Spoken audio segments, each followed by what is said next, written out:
नमस्कार दोस्तों, स्वागत है आपका आज की इस वीडियो में। आज की इस वीडियो में हम बात करने वाले हैं स्कोडा काइलैक क्लासिक के बारे में।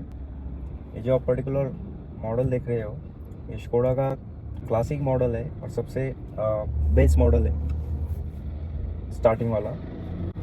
पुणे में ये कार की अगर बात करते हैं हम, ये ऑन रोड प्राइस इसका तकरीबन 9,60,000 70,000 तक जाता है। जब मैंने इसको परचेज़ किया था तब इसका प्राइस 9,60,000 तक गया था मुझे, और मुझे ये कार लेके अराउंड 7 मंथ्स हो चुके हैं और मैंने ये कार काफ़ी किलोमीटर्स चलाई है। अभी ये कार अराउंड 6,000 किलोमीटर्स होने वाली है।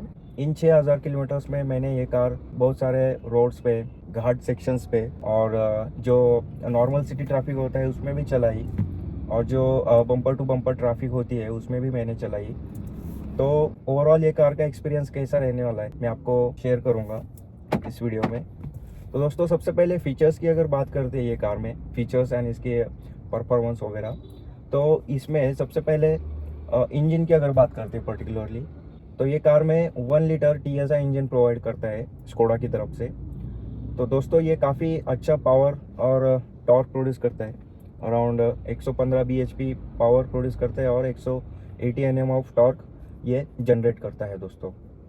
तो दोस्तों, ये कार की मुझे सबसे अच्छी, सबसे बेस्ट कौन सी बात लगी, तो ये है इसका इंजन का परफॉर्मेंस। दोस्तों, जब भी आप हाईवेज पे निकलते हो और आपको एक डिसेंट स्पीड पे क्रूज़ करना है, आपके सामने कोई कार चल रही है और उसको आपको ओवरटेक करके जाना है, तो उस सिचुएशन में ये कार आपको कभी भी कॉन्फिडेंस लो नहीं होने देंगी। ये हमेशा आपको कॉन्फिडेंस हाई रखेगा, क्योंकि इसका जो परफॉर्मेंस है दोस्तों, ये बहुत ही बढ़िया है। जैसे ही आप थ्रोटल प्रेस करोगे, ये कार तुरंत एक्सेलरेट करना शुरू कर देगी। तो इसका इंजन बहुत अच्छा है और इसकी जो रिफाइनमेंट है वो भी काफ़ी अच्छी है। अंदर नॉइज़ वगैरह कुछ भी नहीं आता। मैंने सब सिचुएशंस में इसको चला के देखा हो, अंदर एकदम मिनिमल नॉइज़ आता है इंजन का। जब आप हार्ड प्रेस करते हो एक्सेलरेटर को, उसी सिचुएशन में आपको इंजन नॉइज़ अंदर आएगा और वो भी आपको स्पोर्टी नोट मिलेगा। ऐसा भी नहीं है कि इंजन बहुत शोर मचा रहा है, कुछ ऐसा हो रहा है, वो भी आपको स्पोर्टी नोट मिलेगा, लेकिन वाइब्रेशंस नहीं है। काफ़ी रिफाइंड इंजन बनाया है स्कोडा ने। ये बात हो गई इंजन की। उसके बाद अगर बात करते हैं ब्रेक्स की, तो ब्रेक्स मुझे ये कार के मिड लेवल पे लगे। ना ही मैं ज़्यादा इसको एकदम बढ़िया बोलूँगा, एकदम टॉप नॉच क्वालिटी के बोलूँगा, और ना ही लो परफॉर्मेंस कहूँगा। मीडियम लगे। आप अगर ट्रिपल डिजिट पे भी अगर आप क्रूज़ कर रहे हो, तो उस सिचुएशन पे भी अगर आप ब्रेक प्रेस करते हो, इमरजेंसी सिचुएशन अगर आ जाती है और आपको कार सडनली ब्रेक करना पड़ता है, तो उस सिचुएशन में भी ये कार काफ़ी अच्छे से हैंडल कर लेगी, आपको कॉन्फिडेंस प्रोवाइड करेगी, आपका कॉन्फिडेंस लूज़ नहीं होगा उस सिचुएशंस में। तो ब्रेक भी काफ़ी अच्छे हैं। थर्ड थिंग, इसकी जो स्टीयरिंग है दोस्तों, अब ये पर्टिकुलर मॉडल बेस मॉडल है। बेस मॉडल से ही आपको टिल्ट और टेलीस्कोपिक इसका स्टीयरिंग देखने के लिए मिलेगा। जहाँ तक आप देख सकते हो, मेरी हाइट अराउंड 175 सेंटीमीटर्स है। तो मेरे हिसाब से ये कार जो अगर आप लॉन्ग ड्राइव्स वगैरह करते हो काफ़ी, तो उस सिचुएशन में कार का टिल्ट और टेलीस्कोपिक स्टीयरिंग होना बहुत मायने रखता है। मैं क्यों बता रहा हूँ आपको ये चीज़, आप यहाँ पर देख सकते हो। अभी मैं जो नॉर्मली ड्राइव करता हूँ कार को, वो नॉर्मली इस पोजीशन पे ड्राइव करता हूँ, और मेरे जो स्टीयरिंग का पकड़ने का तरीका है वो मोस्टली यहाँ पे रहता है, या फिर मैं एक हाथ से कभी कभी ऐसा करता हूँ। और ज़्यादा ही लंबी मैंने लगातार 200-300 किलोमीटर्स ड्राइव कर लिया, तो उन सिचुएशन में मैं यहाँ पे पकड़ लेता हूँ, यहाँ पे, और नॉर्मल धीमी धीमी स्पीड पे चलाता हूँ। तो ये जो है टिल्ट और टेलीस्कोपिक, ये ड्राइवर को काफ़ी कंफर्टेबल फील कराता है दोस्तों। साथ ही में टिल्ट और टेलीस्कोपिक स्टीयरिंग होने के बाद भी ये कार में आपको सीट के हाइट एडजस्टमेंट मिलते हैं दोस्तों। सोचिए, ये बेस मॉडल है और बेस मॉडल में ही आपको हाइट एडजस्टमेंट, टिल्ट और टेलीस्कोपिक, प्लस इसका इंजन है वो भी एकदम बढ़िया पावर निकाल के दे रहा है। तो दोस्तों, मेरे ख्याल से इस सेगमेंट में अदर कार्स भी आती है, जैसे वेन्यू हो गई, नेक्सॉन हो गई, और भी काफ़ी सारे कॉम्पिटिशन्स है इसके सेगमेंट में। तो उन सारे सेगमेंट्स में कहीं ना कहीं ये कार, प्राइस की अगर बात करते हैं और परफॉर्मेंस की अगर बात करते हैं, तो मुझे ये कार काफ़ी अच्छी लगी दोस्तों। आपको ये पॉइंट कैसा लगा ज़रूर बताना। तो दोस्तों, मैंने इंजन की बात करी, सेकेंड इसके स्टीयरिंग की बात करी, थर्ड मैंने इसके ब्रेक्स की बात करी और सीट हाइट एडजस्टमेंट वगैरह उसकी बात करी। तो अब आते हैं दोस्तों इसके सस्पेंशन के ऊपर। दोस्तों मुझे ये कार का सस्पेंशन मिड लेवल पे रखा, ना ही काफ़ी ज़्यादा सॉफ्ट है और ना ही हार्ड है। ज़्यादातर जो परफॉर्मेंस ओरिएंटेड कार्स होती है उस कंपनी सस्पेंशन ऐसा ट्यून करती है कि उसको ज़्यादा हार्डर साइड पे रखा जाता है। रीज़न भी, जब वो हाई स्पीड पे चलते हैं तो कार काफ़ी स्टेबल महसूस हो और काफ़ी लीनियर रहे। तो दोस्तों ये कार का सस्पेंशन मुझे ना ही ज़्यादा स्टीफर लगा और ना ही सॉफ्ट लगा। इसको मिड पे कहूँगा मैं। ये कार जब नॉर्मल सिटी ट्रैफिक में चलती है तो आपको नॉर्मल खड्डे वगैरह है, बम्प्स वगैरह वो महसूस नहीं होते। और आप थोड़ी सी कच्ची सड़क पे भी अगर जाते हो तो वहाँ पे भी आपको ज़्यादा ऐसा बम्प्स वगैरह कार के अंदर महसूस नहीं होंगे। और जहाँ तक आप बात करते हो हाईवेज़ की, अगर आप हाईवेज़ पे अगर आप ट्रिपल डिजिट पे अगर क्रूज़ करते हो तो उस सिचुएशन में इसके सस्पेंशन है वो काफ़ी स्टेबल नज़र आते हैं दोस्तों मुझे। इवन अगर आपके सामने अगर कुछ मोटा सा स्पीड ब्रेकर भी आ जाए और उसके ऊपर से निकल भी जाए, या फिर वो रंबल स्ट्रिप्स वगैरह होते हैं, काफ़ी सारे टर्न्स पे और रंबल स्ट्रिप्स वगैरह होते हैं, उन सिचुएशंस में मैंने ऑब्जर्व किया है कि काफ़ी सारे कार्स जब वो रंबल स्ट्रिप से जाते हैं तो पीछे से कार वो थोड़ी सी खिसकती है। ये कार में वो चीज़ नहीं रहने वाली दोस्तों, एक पॉइंट आप नोट करना। ओवरऑल इसका सस्पेंशन क्वालिटी मुझे बहुत अच्छा लगा। इवन आपके कार में आप 5 बंदे बैठे हो, एडल्ट्स बोलूँगा मैं, 5 बंदे बैठे हो और बूट में भी काफ़ी सारा सामान आपने लोड करके रखा है, उस सिचुएशन में भी ये कार काफ़ी अच्छी और रोड पे ग्रिप पकड़ के चलती है दोस्तों।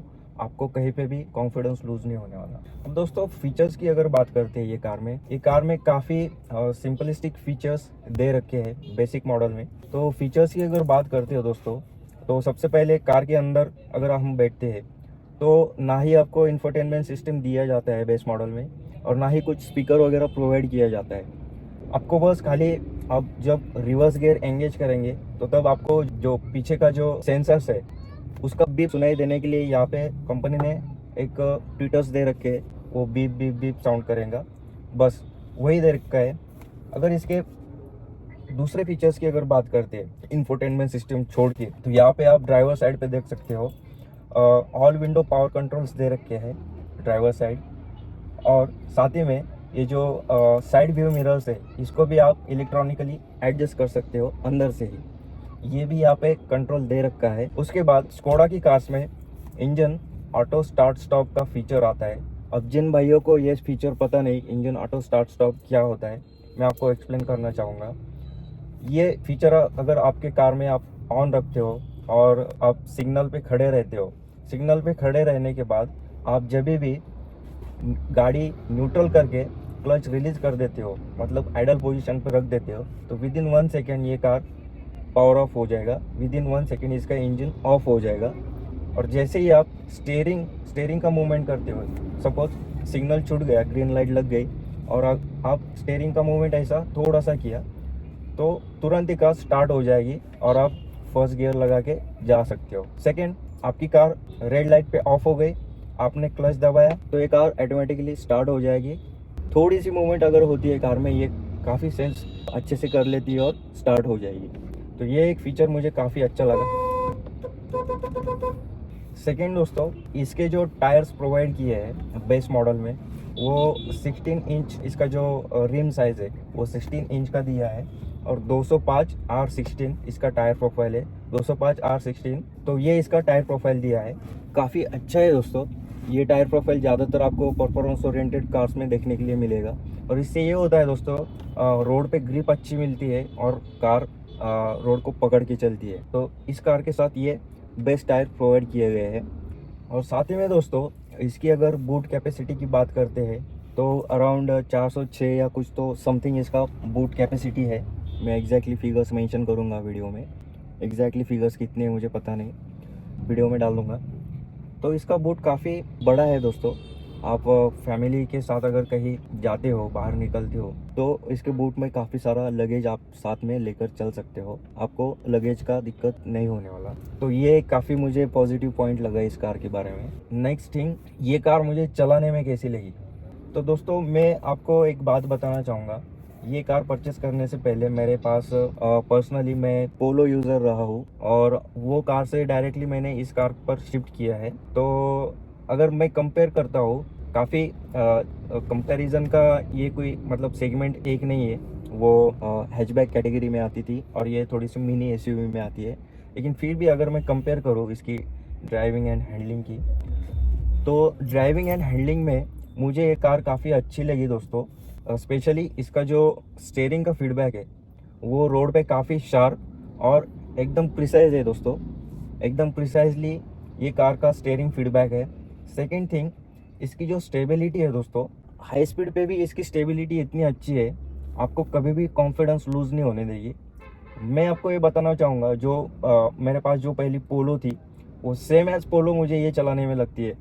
हैंडलिंग में कोई कोई मुझे डिफरेंस नज़र नहीं आया 1% भी। सेकंड, इसकी जो ब्रेकिंग है, ब्रेकिंग भी काफ़ी अच्छी है।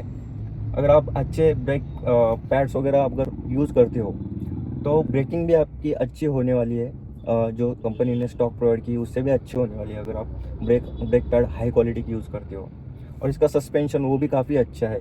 तो ये सब पॉइंट्स नज़र रखते हुए मैं आपको बता रहा हूँ कि मुझे ये कार चलाने में कैसी लगी। तो ये कार काफ़ी हाईवेज़ पे काफ़ी स्टेबल चलती है। बाकी मैंने नेक्सॉन भी चला रखी है, वेन्यू भी चला रखी है और काफ़ी सारे इसके जो राइवल्स है वो भी चला रखे है। लेकिन सबसे बेस्ट कार मुझे चलाने में ये लगी। रीज़न इसका जो पावरफुल TSI इंजन है और इसका जो स्टीयरिंग का फीडबैक है वो काफ़ी अच्छा लगा मुझे। और साथ ही में स्कोडा वाले सिंपली क्लेवर फीचर्स देते हैं, जैसे कि बेस मॉडल से ही और इनके सारे कार्स में टिल्ट और टेलीस्कोपिक, प्लस ये जो सीट है वो हाइट एडजस्टमेंट के साथ रिक्लाइन, वो तो स्टैंडर्ड ही आता है, लेकिन हाइट एडजस्टमेंट वो भी मैटर करता है। इन सब चीज़ों को नज़र रखते हुए अगर आप कोई देखते हो कार, तो ये कार आपको बेस्ट लगेगी। अब दोस्तों, कार की अगर पर्टिकुलर किसी कार की अगर बात करते हैं हम, तो हर कोई कार एकदम परफेक्ट नहीं होती। हर एक कार का कुछ पॉजिटिव साइड और नेगेटिव साइड भी होता है। जैसे कि ये कार में मुझे कुछ नेगेटिव पॉइंट्स भी लगे, मैं आपको शेयर करूंगा वो भी। अगर आप इसके नेगेटिव पॉइंट मुझे कहाँ पर लगा वो मैं आपको शेयर करूंगा। मुझे पर्टिकुलरली क्या नेगेटिव लगा इस कार में वो मैं आपको शेयर करूंगा। जैसे कि वीडियो के स्टार्टिंग में मैंने आपको बताया कि मैंने ये कार सिटी में हेवी ट्रैफिक में और घाट सेक्शन में भी चलाई है और हाईवेज पे भी चलाई है। तो ये जो 4 पॉइंट्स है, सिटी में, हेवी ट्रैफिक में और हाईवे पे, इन तीनों रास्तों पे मुझे ये कार काफ़ी अच्छी लगी, काफ़ी स्टेबल नज़र आई और काफ़ी जो परफॉर्मेंस ओरिएंटेड जो कार बोलते हैं वो लगी।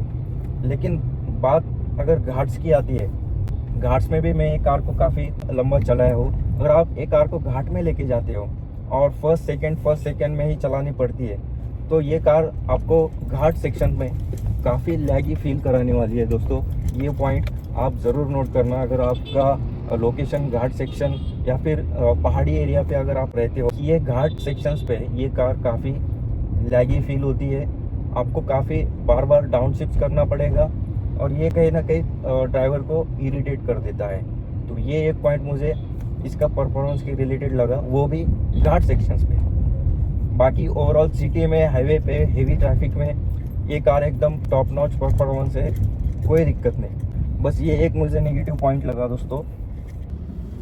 अगर इसकी मेंटेनेंस कॉस्ट की अगर बात करते हो, तो मेंटेनेंस कॉस्ट में आपको बताऊंगा, इसका जो सर्विस इंटरवल रहता है वो अराउंड 15,000 किलोमीटर के आसपास रहता है, जो इसका फर्स्ट सर्विस रहता है। और बाकी के सर्विस इंटरवल भी सेम ही है, वो भी 15,000 पे ही आएंगे। और जैसे कि मैंने पहले भी एक जर्मन कार ओन की थी, तो मुझे उसका भी पता है। तो अगर उस पर्सपेक्टिव से अगर देखते हो जर्मन कार मेंटेनेंस, तो हर एक सर्विस में आपको अराउंड 7 या 8 हज़ार का मेंटेनेंस कॉस्ट आएगा, जिसमें आपका जो रहेगा वो मेनली ऑयल चेंज, इसका जो एयर फिल्टर रहता है वो रहेगा, और साथ ही में जो अगर आप ज़्यादा चलाते हो तो वो ब्रेक पैड्स वगैरह वो भी इसमें इंक्लूडेड रहेगा। तो दोस्तों, उसके बाद अगर आप फ्यूल एफिशिएंसी की अगर बात करते हो, अगर आप हाईवे पे फ्यूल एफिशिएंसी की अगर बात करते हो, तो हाईवे पे ये कार आपको अराउंड 20 या 21 तक माइलेज दे देगी।